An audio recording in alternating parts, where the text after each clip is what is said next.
मिलता है, लेकिन मेरी रुचि विशेष नहीं थी और मैं महाराज जी को मना भी नहीं कर सकता था कि मेरे पास क्यों आए, क्योंकि बड़े भाई साहब थे। तो मैं अंदर से दुखी बहुत था कि रात को ड्यूटी करते हैं, दिन में आगे बैठ जाते हैं। लेकिन एक दिन मैंने कह ही दिया कि भक्ति में कुछ नहीं रखा, काम करो और बच्चों का पालन पोषण करो, इससे बड़ी कोई भक्ति। नमस्कार जी। नमस्कार जी। क्या शुभ नाम है जी आपका? मेरा नाम महेंद्र दास है, गांव धनाना, जिला सोनीपत, हरियाणा का रहने वाला हूं और मैं संत रामपाल जी का छोटा भाई हूं नाते में। संत रामपाल जी महाराज की शरण में आने से पहले आप कौन सी भक्ति करते थे? वैसे तो भक्ति की रुचि बचपन से ही थी, फिर महाराज जी का बचपन से ही साथ मिलने से हनुमान जी की भक्ति, भगवान शिव के व्रत रखना, शिवलिंग पे जल चढ़ाना, वह भगवान विष्णु जी को विशेष रूप से मानता था, भगवान श्री कृष्ण जी को। जो आम हिंदू लोग करते हैं वही भक्ति हम करते थे। फिर मैं नौकरी लग गया, गुरु जी संत रामपाल जी से मैं दूर हो गया। मैं चंडीगढ़ रहा 8 साल, वहाँ जाकर के रुचि भी खत्म हो गई। संत रामपाल जी महाराज की शरण में कैसे आए? फिर मैं 1991 में मैं चंडीगढ़ से रोहतक आ गया और एसपी रोहतक का मैं ड्राइवर लग गया। मेरी पुलिस डिपार्टमेंट में नौकरी थी और महाराज जी पहले सिरसा वगैरह में पोस्टेड थे, जूनियर इंजीनियर की, और गुरुजी फिर रोहतक में पोस्टेड हो गए। रोहतक में पोस्टेड हो गए गुरुजी, और फिर मिलना जुलना शुरू हो गया। और गुरुजी लंच टाइम में मेरे पास रोजाना आते थे, लगभग 4 महीने लगातार आए और सत्संग की, भक्ति की बातें बताने लगे कि भक्ति करनी चाहिए, भक्ति से दुख दूर होते हैं, सुख मिलता है, मोक्ष मिलता है। लेकिन मेरी रुचि विशेष नहीं थी और मैं महाराज जी को मना भी नहीं कर सकता था कि मेरे पास क्यों आए, क्योंकि बड़े भाई साहब थे। तो मैं अंदर से दुखी बहुत था कि रात को ड्यूटी करते हैं, दिन में आगे बैठ जाते हैं। लेकिन एक दिन मैंने कह ही दिया कि भक्ति में कुछ नहीं रखा, काम करो और बच्चों का पालन पोषण करो, इससे बड़ी कोई भक्ति नहीं है। फिर गुरु जी ने धीरे धीरे आना बंद कर दिया। फिर मेरे जीवन में एक ऐसी घटना घटी, 1992 की बात है, कि मैं एक DIG को लेकर के मधुबन गया हुआ था, पुलिस ट्रेनिंग सेंटर के अंदर।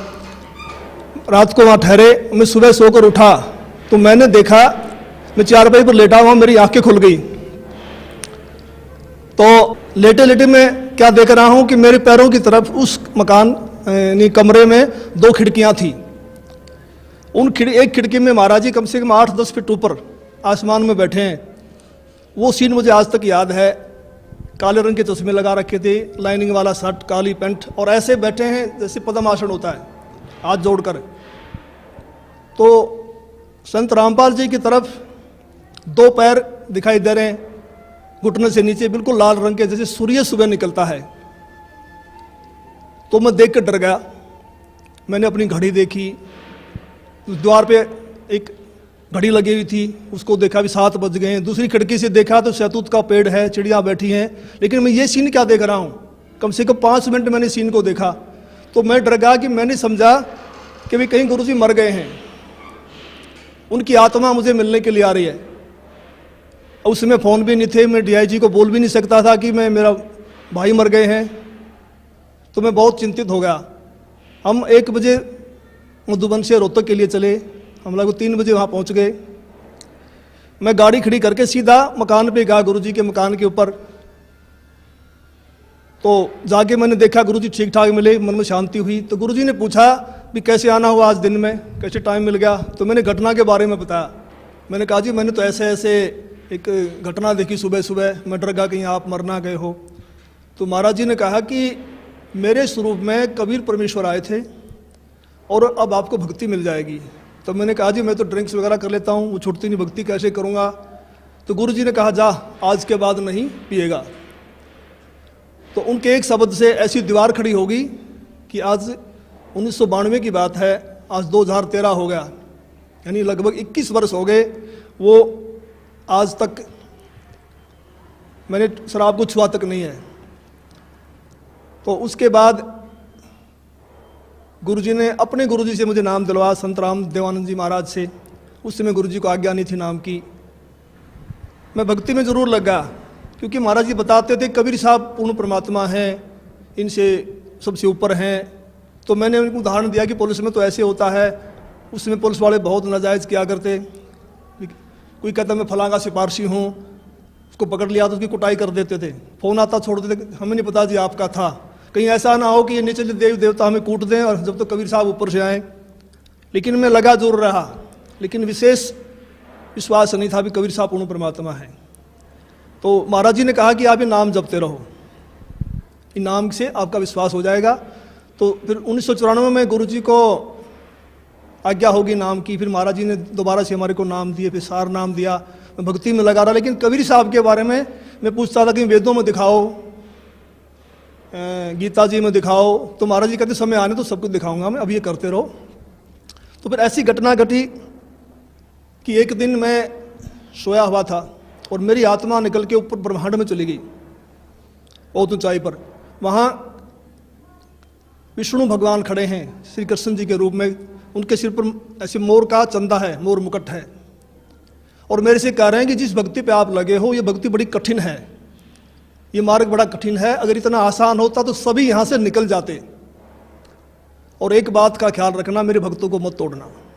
जैसे मेरी आत्मा, मेरा सूक्ष्म शरीर मेरे शरीर में आया तो मेरी आँख खोली तो मेरा सारा शरीर पसीने से भीगा हुआ था और मैं बिल्कुल सर्दी का महीना था, मैंने कपड़े चेंज किए पसीना पोंछकर, और मैं सुबह उठ करके अपनी ड्यूटी पे आया तो महाराज जी से मुलाकात हुई। मैंने महाराज जी को बताया कि ऐसे ऐसे घटना घटी रात को।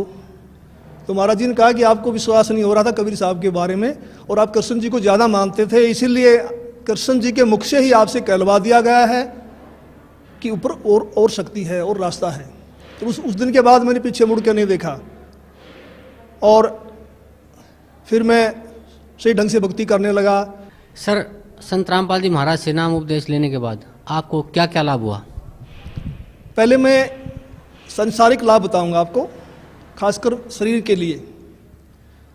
जब मैंने गुरु जी को गुरु धारण कर लिया और मैं भक्ति करने लगा, लगभग 1999 की बात है, उस समय मेरी आयु 41 वर्ष थी, 41 ईयर, और अब मेरी 55 साल की हो चुकी है, 55 ईयर्स ओल्ड। तो मैं रोहतक में एक रेलवे रोड का नाम है बाजार में, वहाँ एक लाला जी के पास बैठा हुआ था। वहाँ एक लड़का मेरे से मिला, वो लाला जी ने, उसका नाम फकीर चंद जी थे, उन्होंने कहा कि ट्रिपल एमए है और इन्होंने ज्योतिष शास्त्र से भी एमए किया हुआ है। तो मैंने उसको भक्ति की बात ही समझानी चाहिए, तो उसने कहा जी एक बार अपना हाथ दिखा दो। तो उसने मेरे हाथ देखे दोनों, पहले दाहिना हाथ देखा, कहने लगा आपकी आयु कितनी है? मैंने कहा मैं 41 वर्ष का हो चुका हूँ। तो उसने कहा आपके भाग्य में लिखा है 40 वर्ष से लेकर 45 तक बिल्कुल बेड के ऊपर बीमार अवस्था में लेटना और आपको फला फला बीमारी लगेंगी। फिर मैंने कहा मैं तो 41 का हो चुका हूँ, मुझे तो कुछ भी नहीं है। कहने लगा 1 साल का धोखा भी हो सकता है, आपको ज़रूर होगा। तो मैं कुछ चिंतित तो हुआ, लेकिन फिर उसने मेरा बायां हाथ देखा और कहने लगा आपकी पत्नी जिंदा है? मैंने कहा वो तो जिंदा है। कहता हो ही नहीं सकता। मैंने कहा मैं सुबह घर से आया था जब तू जिंदा थी, अब मर गई हो तो मैं कुछ कह नहीं सकता। लेकिन वो तो उसने कहा भी ये कैसे असंभव हो रहा है? तो मैंने उनसे कहा भी हम पूर्ण सतगुरु की शरण में हैं, सच्चे मंत्र का जाप करते हैं। हमारे सतगुरु कहते हैं कि भी तिल घटना मासा बढ़े वेदना लिखे जो लेख, सच्चा सतगुरु मिटा के ऊपर मार दे मेघ। हमारे सतगुरु ऐसे कर देते हैं। तो फिर मैंने 6 महीने के बाद फिर मुझे एक ऐसा ही और ज्योतिषी मिला। मैं जैसे पुलिस लाइन में गाड़ी का वायरलेस सेट ठीक करवाने के लिए गया, उस वर्कशॉप में एक इंस्पेक्टर थे इंचार्ज, वो अपनी टेबल पर ज्योतिष शास्त्र की किताब खोल के बैठे हुए थे। मैंने उनसे वही प्रश्न किया भी इसमें क्या रखा, भक्ति करो ना सच्चे नाम की। डिस्कस हुई हमारी। उसने कहा भगत जी ऐसी बात नहीं है, ये पूर्व जन्म के लेख होते हैं, भक्ति अलग चीज़ है, ये भी सत्य होते हैं। तो उसने मेरे फिर हाथ देख लिए, मेरे जो बातें उसने बताई थी वही बातें उसी ने दोहराई। तो फिर मैंने गुरु जी से प्रार्थना की, मैंने कहा जी ऐसे ऐसे बताया दो ने। तो संत रामपाल जी कहने लगे कुछ नहीं होगा, परमात्मा लेखों को मिटा देता, भक्ति करो।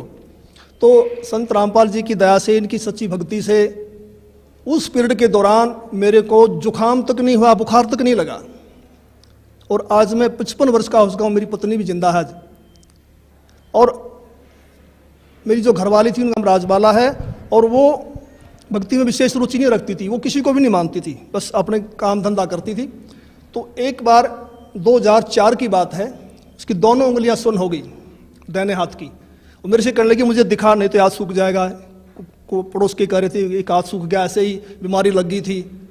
तो मैं रोहतक में रेडियो स्टेशन के पास गुप्ता जी हैं डॉक्टर हड्डियों के, उनके पास उनको लेके गया। उन्होंने बताया कि उसकी ये गर्दन के पास नसें होती हैं, नस दब गई है। तो उन्होंने एक्सरे लिया, दवाई दे दी, 2 महीने इलाज चलता रहा, कोई फ़र्क नहीं पड़ा। तो मैंने अंदर गुरु जी से प्रार्थना की, संत रामपाल जी से भक्ति करते समय कि गुरु जी अगर ये हाथ सूख गया तो बुढ़ापे में हम तो रोटी बगैर भी रह जाएंगे, परेशान होगी, तो दया करो। तो जैसे मेरा ध्यान लगा हुआ था, सुन करते करते वैसे आंख बंद हो गई, तो मुझे गुरु जी खड़े दिखाई दिए और कहा कुछ नहीं होगा बेटा, ठीक हो जाएगी। तो मैं कुछ दिन के बाद ड्यूटी से छुट्टी लेकर घर गया। मैंने उससे पूछा भी आपकी उंगलियां ठीक हो गई? उसने कहा वो तो ठीक होगी। मैंने कहा ये गुरु जी ने की है, मैंने प्रार्थना की थी। कह लगे नहीं मैं तो दवाई से ठीक हुई हूँ। तो मुझे बड़ी निराशा हुई। तो कुछ यानी 2005 में उसके दाहिने पैर में बहुत जोर का दर्द शुरू हो गया। मैं उसी डॉक्टर के पास फिर लेके गया, गुप्ता जी के पास। गुप्ता जी ने फिर एक्सरे किया, फिर कहा भी रीढ़ की हड्डी की नस दब गई है, इसलिए उससे पेन है। उसने दवाइयाँ दे दी 1 सप्ताह की। मैं दवाई दिलवा करके बरवाला में सत्संग चल रहा था गुरु जी का, उसमें आ गया। तो उसने फ़ोन करवाया चौथे दिन, कह लगी मुझे कोई आराम नहीं है और मैं तो मर रही हूँ, तो तू सत्संग में धक्के खाता फिर रहा है, क्या रखा है सत्संग में, आ करके मुझे दवाई दिलवा। तो मैं गुप्ता जी के पास गया, वहाँ उसका रिकॉर्ड लेकर के।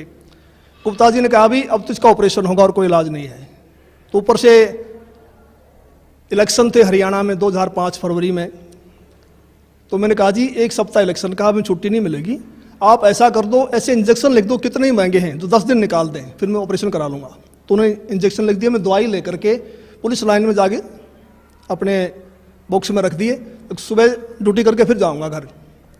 तो मैं रात को 2 बजे उठा, तो मुझे बड़ी वही चिंता हो गई भी क्या होगा। तो बड़ी रो रही है, बड़ी तकलीफ है उसको।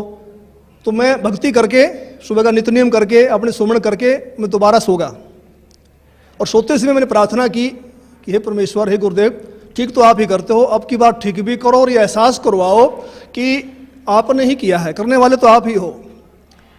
तो मैं ड्यूटी करके शाम को 5 बजे घर गया। तो वो अपने काम धंधे में लगी हुई थी। मैंने उससे पूछा भी मैं तो 1000 रुपये की इंजेक्शन ले यार, तू ठीक है तो फ़ोन कर देती, इन दवाइयों को मैं वापस कर देता। तो उसने कहा मैं तो ठीक होगी। मैं कैसे हुई? कहने लगी मैं सारी रात रोती रही, 3 बज गए, मैं दीवार के ऐसे कमर लगा के रो रही थी। तो मुझे गुरुजी दिखाई दिए, मेरी आंख बंद हुई कुछ सेकंड के लिए। तो गुरुजी ने ऐसे हाथ किया, ठीक हो जाएगी बेटी, कोई बात नहीं। कहता उसी समय मेरा रोग बिल्कुल ख़त्म हो गया। तो फिर मैंने कहा अब तो भक्ति करेगी ना? कहने लगी हाँ अब करूँगी। तो आज तक उसको दर्द दोबारा नहीं हुआ है। और अनेक गुरुजी ने हमें सुख दिए। सबसे बड़ा तो मानसिक सुख होता है, मानसिक शांति, वो हमारे को संपूर्ण रूप से मिली हुई है। एक दिन संत रामपाल जी करनाल के अंदर एक भगत के घर गए हुए थे। हाँ, सतगुरु जी ने 3.5 घंटे के लगभग सत्संग किया। जब चलने लगे तो एक औरत ने, जो काफ़ी बुजुर्ग थी, कोई 65 साल के करीब उनकी उम्र रही होगी, उन्होंने कहा कि जी मैं आपसे कुछ बात करना चाहती हूँ। तो गुरुजी ने कहा ठीक है पूछो। तो उसने कहा जी आपने जैसे सत्संग समाप्त किया तो आपके ऊपर से कमल के फूल पर बैठा हुआ सफ़ेद परमात्मा निकल के गया है, मानव सदृश, और मैं कमल की पंखड़ी को बहुत दूर तक देखते रही ऐसे। तो संत रामपाल जी ने कहा फिर आपकी क्या सलाह है नाम लेने की? तो उसने कहा मैंने तो गुरु बनाया हुआ है राधा स्वामी व्यास से, और मैं तो मंदिरों में भी जाती हूँ, देवताओं की पूजा भी करती हूँ। तो महाराज जी ने कहा देखो उनके फूटे भाग, ये सच्चाई को देखकर भी नहीं मान रही हैं।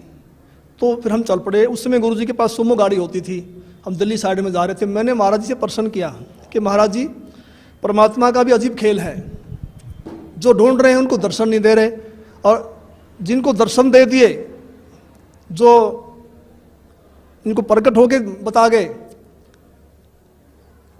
वे इसको मान नहीं रहे ये कि परमात्मा की क्या लीला है।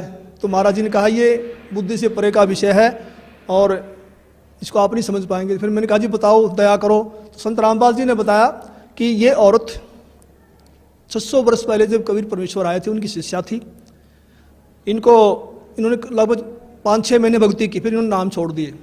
उसी प्रथम मंत्र के प्रभाव से इसको मानवश्री मिलते आ रहे हैं, भक्ति में रुचि है। अब ये समझ रही है कि जो मेरे को छोटा मोटा लाभ मिल रहा है ये देव देवता या मेरा पुराना गुरु दे रहा है, जो उन्होंने बनाया हुआ है, उसको डर के मारे नहीं छोड़ना पा रही। तो मैंने फिर प्रश्न किया कि महाराज जी मैंने तो ये पूछा है कि इनको दर्शन क्यों दिए?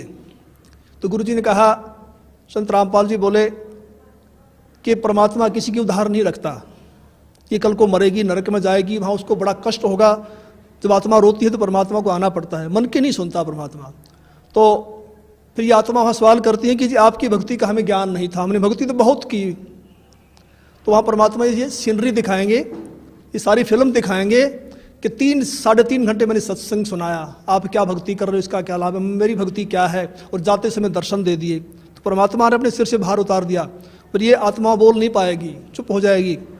तो मेरा भगत समाज से यही बार बार निवेदन है कि ऐसा मौका बार बार नहीं आता, तो संत रामपाल जी की शरण में आकर के अपना आत्म कल्याण करवाएं। सत साहिब। धन्यवाद आपको बहुत।